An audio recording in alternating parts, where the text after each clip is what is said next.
बदले बन थे, जिंदगी के रात दिन के साथ।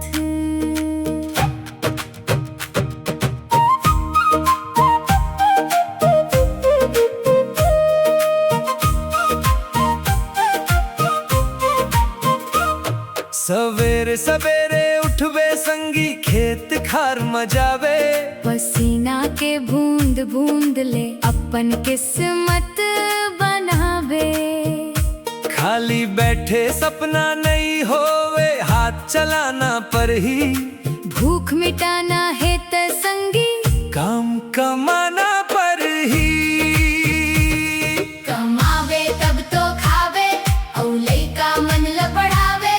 माटी में पसीना बहावे त घर में उजियारा लावे।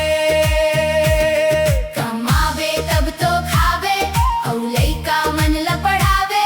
आज मेहनत कर ले संगी, काल भाग खुल जावे।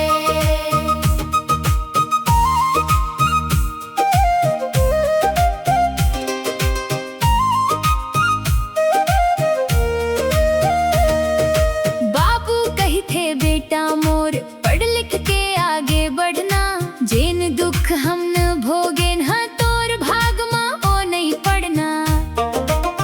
माई के आँखी में सपना है, कॉपी किताब चमके।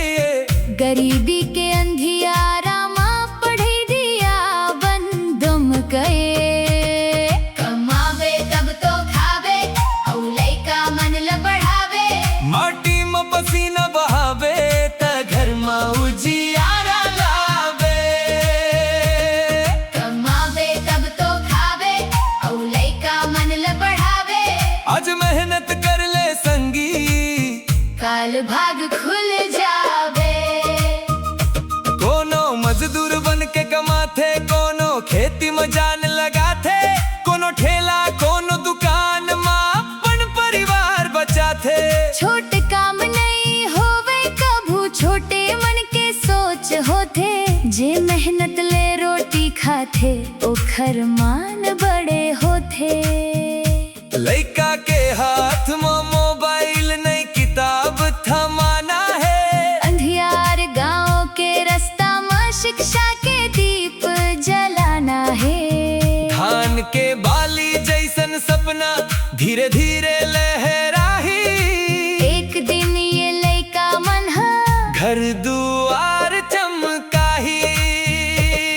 कमावे तब तो खावे, औले का मन ल बढ़ावे। माटी में पसीना बहावे त घर में उजियारा लावे।